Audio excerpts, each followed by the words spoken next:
Liberación individual y justicia social en el hinduismo. Casi la palabra más desconocida es hinduismo. Bueno, sin duda, de las que componen el título de la charla. El hinduismo es una tradición religiosa, podemos decir, es una tradición religiosa de las que hay en la humanidad, pero es muy antigua y variadísima. Se inició alrededor del 1500, 1300 a.C., sigue existiendo en la actualidad y ha recorrido etapas muy diferentes. Al principio eran politeístas completamente, luego tuvo una época muy basada en los rituales, después empezó a surgir la mística y la filosofía, después empezaron a creer en un Dios personal, pero todas estas novedades que iban apareciendo no anulaban lo anterior, o sea que el hinduismo actual recoge todo lo anterior. En este momento, en el hinduismo hay politeístas, monoteístas, monistas, que creen en un absoluto impersonal, hay ateos, que no creen que exista ninguna clase de Dios ni de ser divino, etc. Hay muchas ideas distintas de lo divino. También se cree que hay muchos caminos diferentes para llegar a la salvación. Hay un camino más filosófico, otro el camino del amor a Dios. Claro, el camino del amor a Dios solo lo puede recorrer alguien que cree en Dios.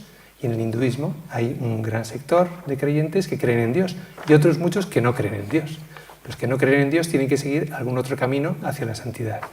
Camino del conocimiento, camino de la devoción, del amor a Dios, camino del control de la mente, la meditación, el camino del servicio desinteresado, karma yoga, el servicio a los demás como medio también, no solo de servir a los demás, sino de purificarse uno mismo. Hay multitud de ideas de lo divino, multitud de caminos espirituales, muchas filosofías opuestas. En realidad también el cristianismo es igual de variado. El cristianismo ahora hay pocas variedades. Está el catolicismo, iglesias ortodoxas, diferentes ritos católicos, luego lo que llamamos protestantes con una gran variedad, pero también dentro del cristianismo se incluyen todas las herejías, las cientos de herejías que han dicho toda clase de cosas diferentes y que muchas de ellas han desaparecido, pero todo eso está incluido dentro del cristianismo. Lo que pasa en el hinduismo es que no hay una autoridad central, o no ha habido nunca una autoridad que haya adquirido más poder que las demás corrientes, y por eso toda esta diversidad se ha mantenido. Y hay una diversidad enorme, como de herejías dentro del hinduismo, que no son herejías, sino que son variedades.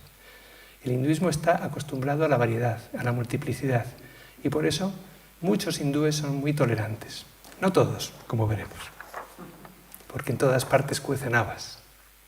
Bueno, es una tradición, por tanto, religiosa muy antigua, muy variada. Yo creo que toda tradición religiosa se puede definir, toda religión se puede definir de una manera muy simple, que es, por ejemplo, el cristianismo es la tradición religiosa cuyo origen está en la vida y la enseñanza de Jesús, o en la experiencia de lo divino, la experiencia religiosa que es encarnada en la persona de Jesús. El Islam es la tradición religiosa que se origina en la revelación, la manifestación, la experiencia de lo divino que se recogió en el Corán. Y así, podemos definir cada religión por su punto de partida, por la experiencia religiosa de la que procede. El hinduismo, según este esquema, sería la tradición religiosa que se origina en la experiencia religiosa recogida en los Vedas. Los Vedas son los textos más antiguos del hinduismo. En el hinduismo, como he dicho antes, hay gran variedad, hay muchísimos textos diferentes, los más antiguos son los Vedas, y la experiencia religiosa más antigua que se recoge en los Vedas y que ha continuado hasta la actualidad, eso es lo que se puede definir como hinduismo. Pero esta es una definición muy formal, muy abstracta, muy teórica. Todavía no sabemos nada del hinduismo, al decir que se origina en los Vedas. Lo que pasa es que como el hinduismo es tan variado, es muy difícil decir algunos rasgos comunes. Pero sí se pueden decir unos pocos rasgos, unas creencias, algunas prácticas, algunos elementos que están muy extendidos dentro del hinduismo. Voy a decir 5 puntitos, 5 ideas que son creídas o aceptadas por la mayor parte de los hinduistas. Cada una de estas ideas o creencias o actitudes, siempre habrá hinduistas que no estén de acuerdo con alguna de ellas. Pero en conjunto, pues digamos que en la historia del hinduismo, pues por lo menos el 70% de los hindúes creen o estarían de acuerdo con estos 5 elementos. Primero, casi todos los hindúes, o gran parte de los hindúes, creen que hay algo divino, hay una realidad divina, algo que es trascendente, aunque también está presente en el mundo, y de la cual depende nuestra realización como personas, la satisfacción de nuestras necesidades. Una realidad divina, suprema. Casi todos los hindúes creen en eso. Unos creen que es personal, o sea, que es un dios, como el del cristianismo, o una diosa. En el hinduismo hay corrientes que tienen una idea masculina de la divinidad, como pasa en el cristianismo. También hay corrientes que tienen una idea femenina de la divinidad. Luego hay incluso algunas que tienen una idea que es combinada, masculina y femenina, como andrógina. Luego otras, bueno, pero hay un gran sector del hinduismo que adora a lo divino, a la persona divina como la madre divina, como la madre del universo. Y yo personalmente me identifico con esa tradición. Dentro de las grandes corrientes del hinduismo, Vaishnavas, devotos de Vishnu, Shaivas, devotos de Shiva, está la tercera gran corriente, que son los Shaktas, los devotos de Shakti, de la diosa, la madre divina. A mí me llega más imaginarme a esa realidad trascendente que es puro amor, como una madre, que como otras imágenes de las que disponemos. Y también, como decía, hay sectores dentro del hinduismo que tienen una idea impersonal de lo divino. Hay algo absoluto, infinito, que no es personal, es suprapersonal, está más allá de la distinción entre personal o impersonal. Es algo neutro, podríamos llamarlo, es el Brahman, lo absoluto, podríamos decir. Esa idea de lo divino a mí también me gusta. Yo voy oscilando entre rezarle y cantarle a la Madre Divina y meditar en lo absoluto impersonal. Eso también se puede hacer dentro del hinduismo.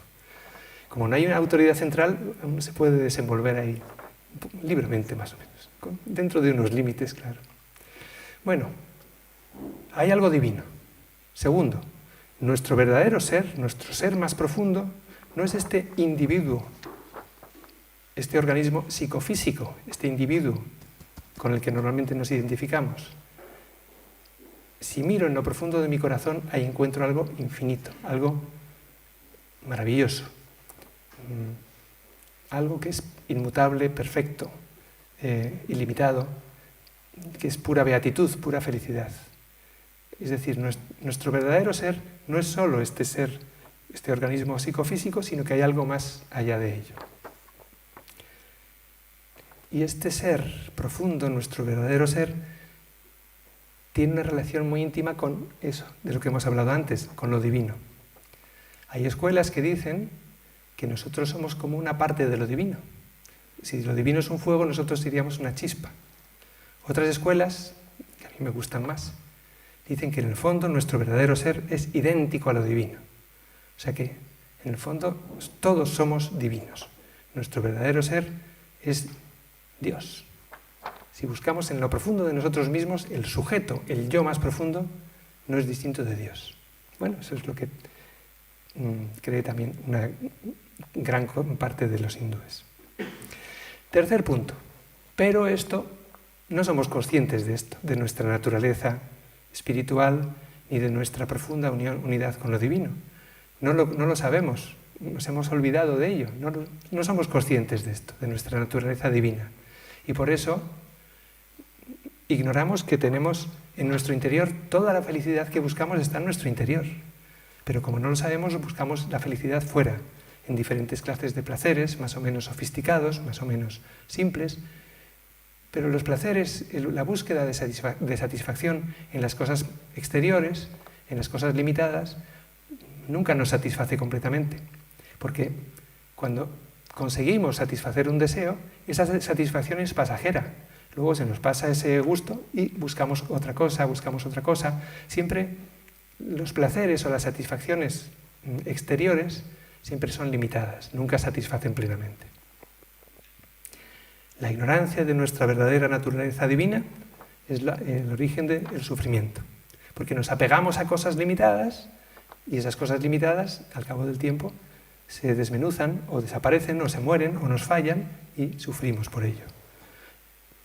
Bueno, muchos de los hindúes, desde el siglo 6 más o menos antes de Cristo, 6-5 antes de Cristo hasta la actualidad, la mayor parte de los hindúes creen en la reencarnación.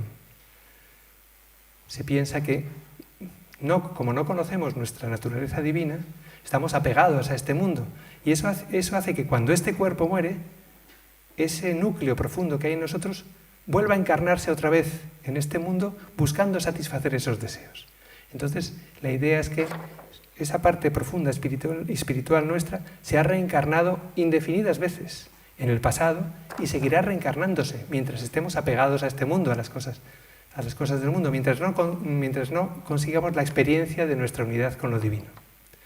Vendremos una y otra vez, hemos venido indefinidas veces y seguiremos viniendo mientras no descubramos nuestra naturaleza divina. Bueno, entonces, esta es la situación en la que estamos. No somos conscientes de nuestra divinidad, de nuestro carácter infinito. Entonces nos apegamos a las cosas del mundo, actuamos para satisfacer nuestros deseos, a veces gozamos, a veces sufrimos, y estamos en una especie de ciclo, en una especie de círculo vicioso del que no podemos salir, en el que estamos encerrados. Sería como un hámster. Cuando el hámster está en una de esas ruedas que gira, vamos corriendo siempre, andando a toda velocidad, buscando satisfacer nuestros deseos, nuestras aspiraciones mundanas, y nunca llegamos a satisfacerlas porque es imposible satisfacer ese hueco que sentimos interiormente con cosas exteriores. La única manera de satisfacerlo es dejar de buscar fuera, mirar en nuestro interior y ver que ahí lo que buscamos está ahí, no hay que ir a ningún sitio. No hay que buscar. Es como esos cuentos orientales. A una persona le dicen que hay un tesoro por ahí y que le dan unas pistas. Entonces hace un largo viaje por el mundo buscando el tesoro y al final un sabio en la otra punta del mundo, al cabo de años de búsqueda, le dice, sí, el tesoro está en tal sitio. Y ese sitio que le dice es su casa. Estaba en su jardín. Pero tuvo que dar toda la vuelta al mundo para descubrir eso, que lo que él buscaba estaba en su casa. Como en nuestro caso, no hay que ir a ningún sitio para buscar lo que ya somos.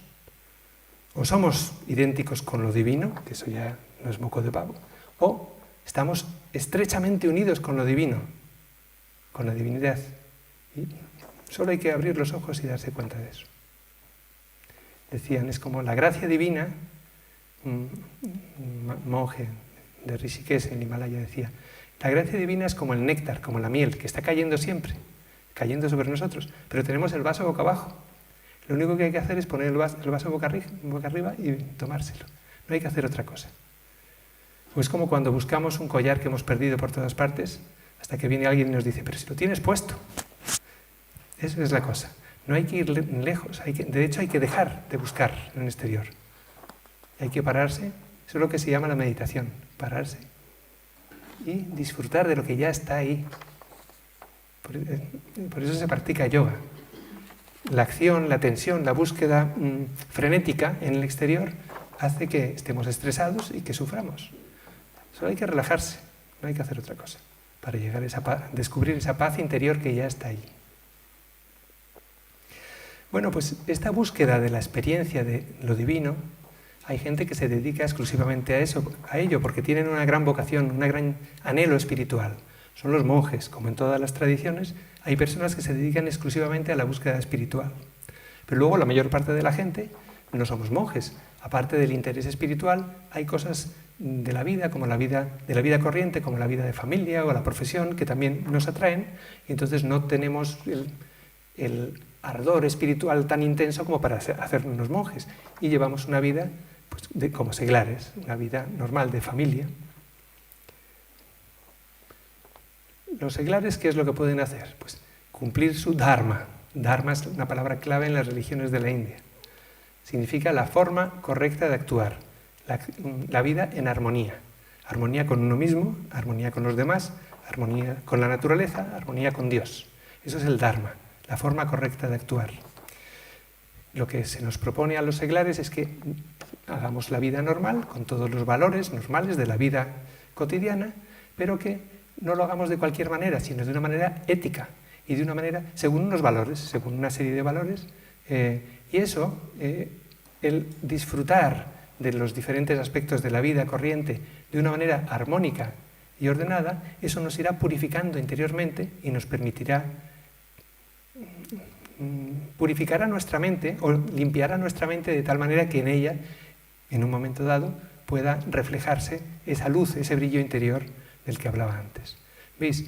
Es como que el monje directamente va al asalto del cielo, por así decirlo, y el seglar no tiene una urgencia tan grande, tiene otras cosas que le distraen quizá, o otras cosas que le resultan también valiosas, es un camino más lento.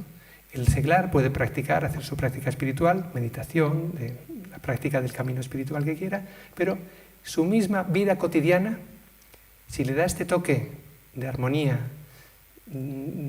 hay un yoga que se llama el karma yoga, el yoga de la acción, el yoga del servicio desinteresado, consiste en cumplir todos nuestros deberes cotidianos con una actitud de servicio desinteresado y de desapego, de ecuanimidad, con ecuanimidad y una actitud de servicio. Eso es un yoga por sí mismo, y ese yoga puede llevarnos a la experiencia de lo divino. Algún maestro hindú le he oído decir, no hace falta ni rezar, ni meditar, ni nada. Una persona, aunque no crea ni en Dios, pero si está dedicada, si es generosa, altruista, está dedicada al servicio de los demás, esa persona puede llegar a la experiencia de lo divino tan perfectamente como la persona más religiosa de cualquier tradición. Esto es el karma yoga, el yoga de la acción. Bueno, he prescindido totalmente del guión que me he traído, entonces ahora es un momento de reflexión para mí, en el que miro el reloj y veo que voy muy bien. Y más o menos, bueno, tiene algo que ver con lo que había puesto. Bueno, veis, el objetivo, por tanto, último de la vida para el hinduismo es lo que se llama la liberación. Es llegar a ese estado en el que uno descubre su verdadera naturaleza divina o experimenta la unión con la divinidad. Y entonces eso nos hace libres completamente. Dependemos, es como que nos apoyamos, dependemos, nos entregamos a lo divino y eso nos libera de las dependencias respecto a todo lo relativo. Cuando uno cree en Dios o en lo divino y se entrega totalmente en sus manos, ya no necesita nada del mundo y por lo tanto es libre de las cosas del mundo. Eso da una gran paz interior y una gran libertad. Y otro efecto de este estado interior que se consigue por la experiencia de lo divino, paz, libertad interior, desapego y también amor y compasión. Porque cuando estamos en paz interiormente, estamos relajaditos, entonces es cuando podemos empatizar con los demás. Normalmente tenemos apegos, estamos enganchados a cosas.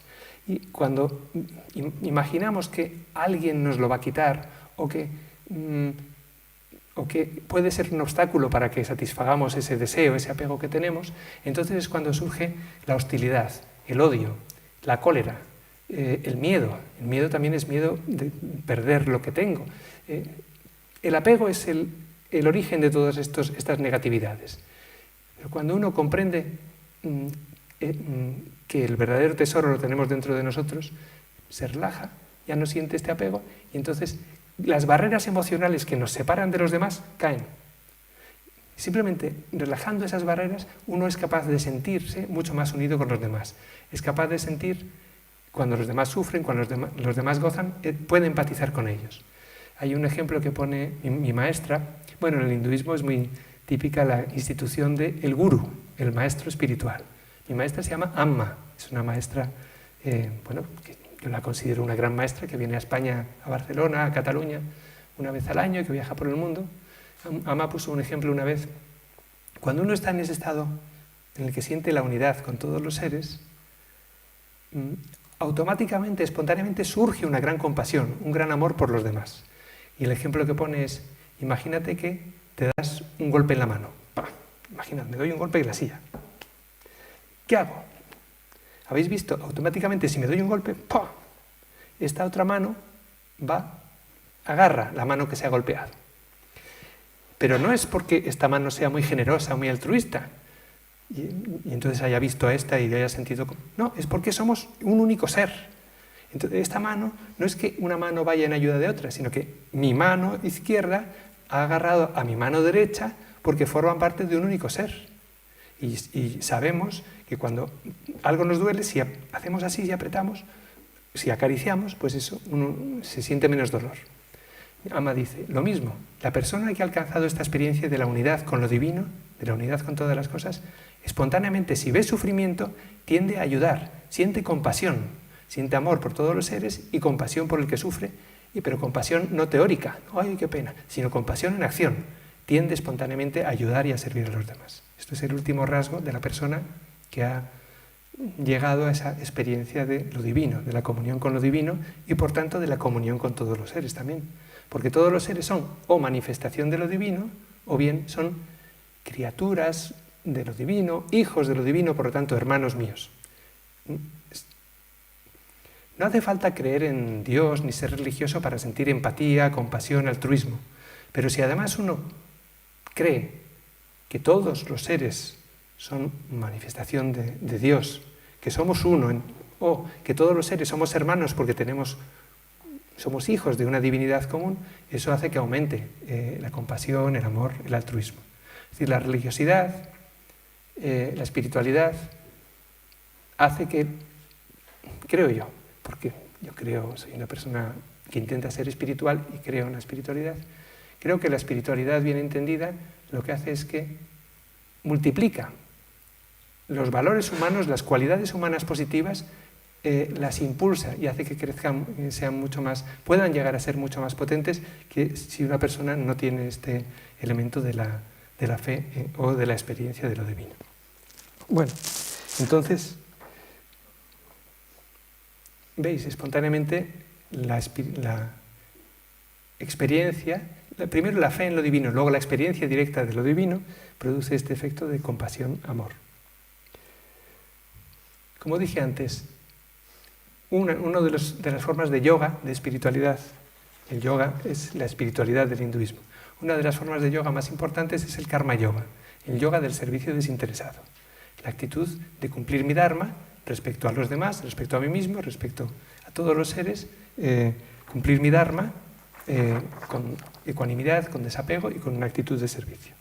Y aquí está incluido la lucha por la justicia. Desde los textos más antiguos del hinduismo, la Bhagavad Gita, que es uno de los textos más conocidos del hinduismo, quizás sea el texto más popular. Voy a poner el nombre por si alguien no lo conoce.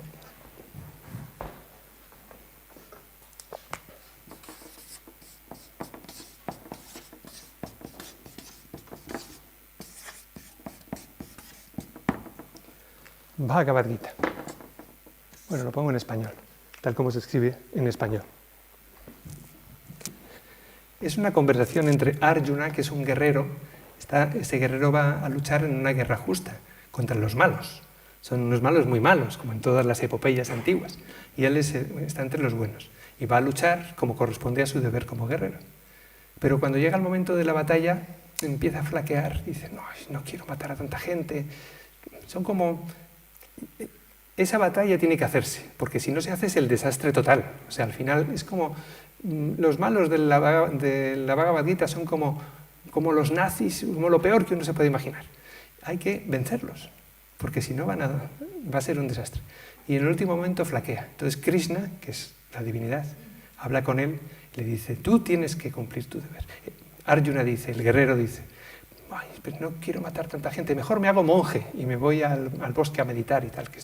Dice, no, eso es una evasión. Tú tienes tu dharma, tu deber, y lo que tienes que hacer es luchar por la justicia y por el bien de todos los seres.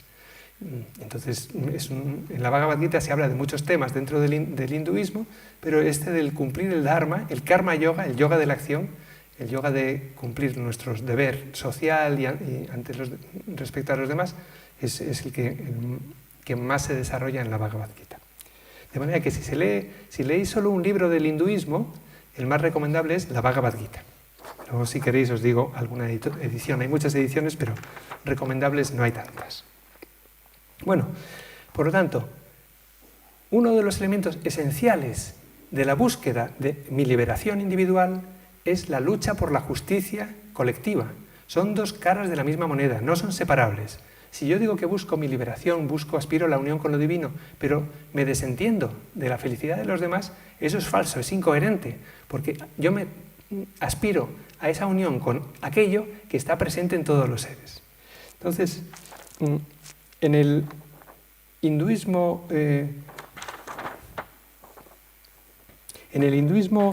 tradicional, esta idea está clara. Lo que pasa es que también vemos en el hinduismo tradicional que hay elementos de gran injusticia. Hay injusticias estructurales. En todas las tradiciones religiosas vemos momentos en que no han seguido muy fielmente las enseñanzas originales de los maestros o de las enseñanzas más originales de cada tradición. Han sido infieles a ellas. Entonces, en el hinduismo tenemos durante siglos, por ejemplo, la idea de las castas, que uno nace en una casta determinada, sacerdote, guerrero, comerciante, siervo o un descastado. Y entonces, según la casta en la que nazcas, tienes más o menos derechos, eres más o menos puro, y los de castas superiores no pueden tratarse con los de castas inferiores. Los de castas inferiores vienen a ser casi como animales. Dicen, si uno se porta mal, se reencarnará como un perro, como un cerdo o como un descastado. O sea, es una cosa terrible.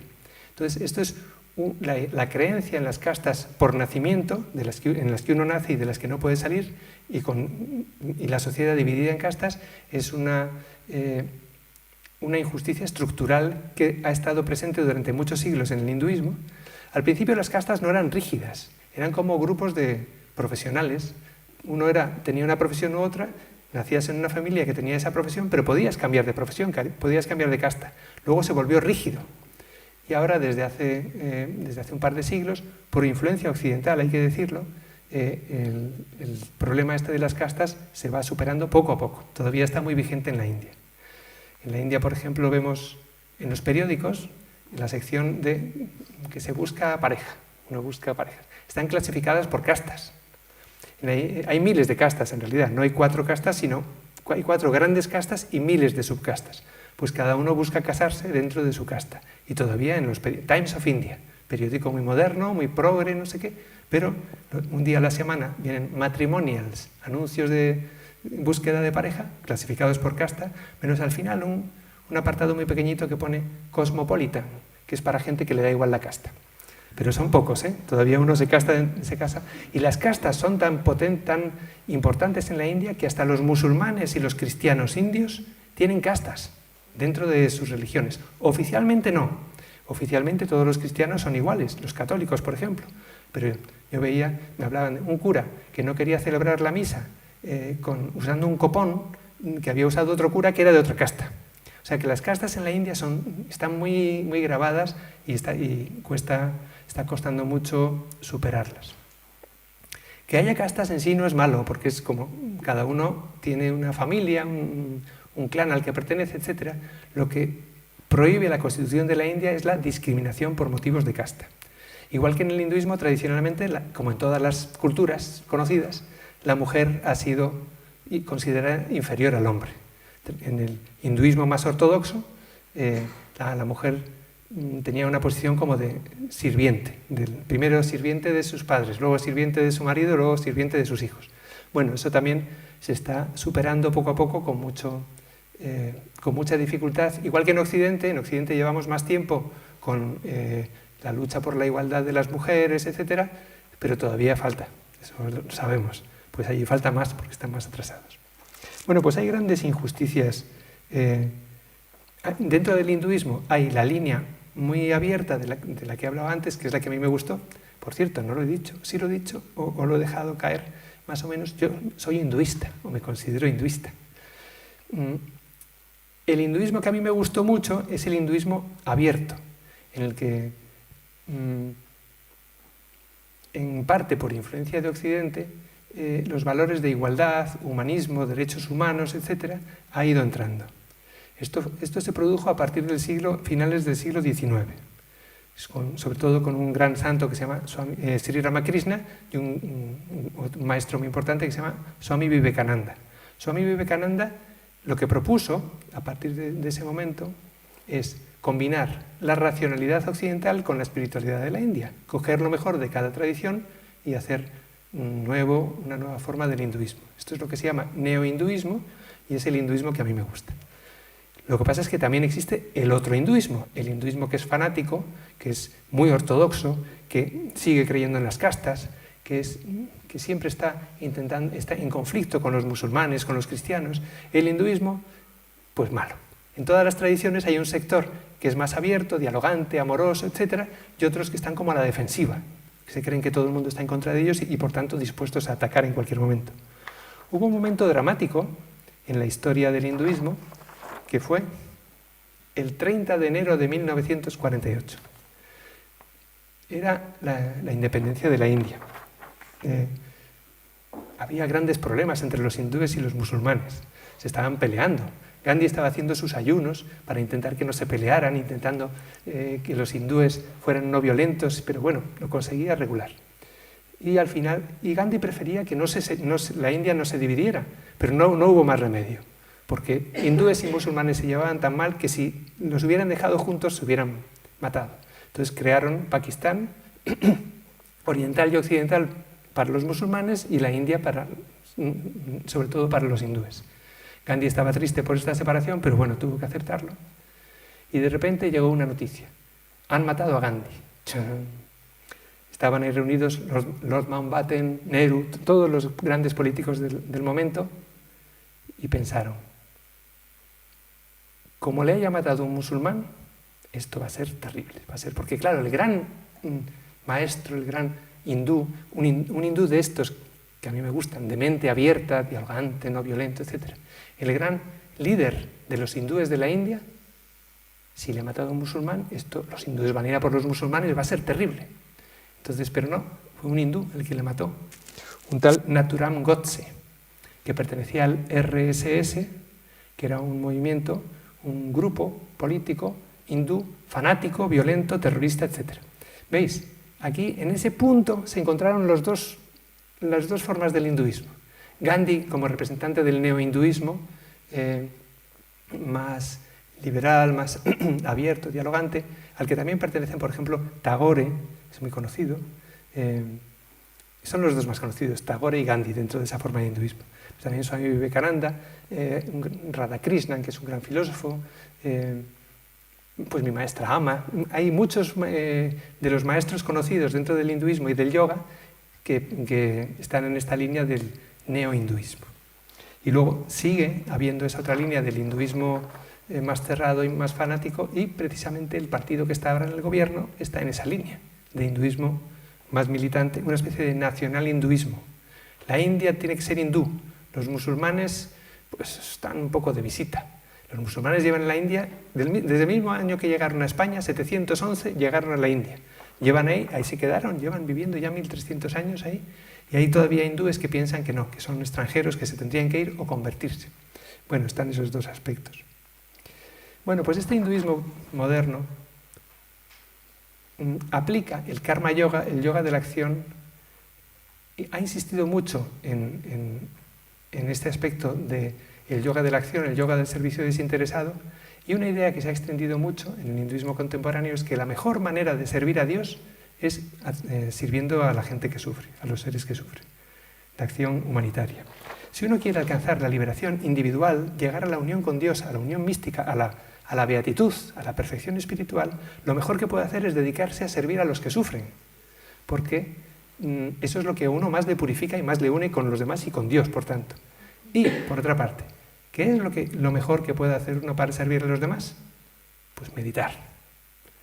Porque cuando uno medita, va cultivando esa actitud de unidad con todos los seres, y es cuando puede, después, cuando se encuentra con las personas o con los animales también. En el hinduismo están incluidos los animales, porque son capaces de sufrir. Por eso el hinduismo tiende a ser vegetariano.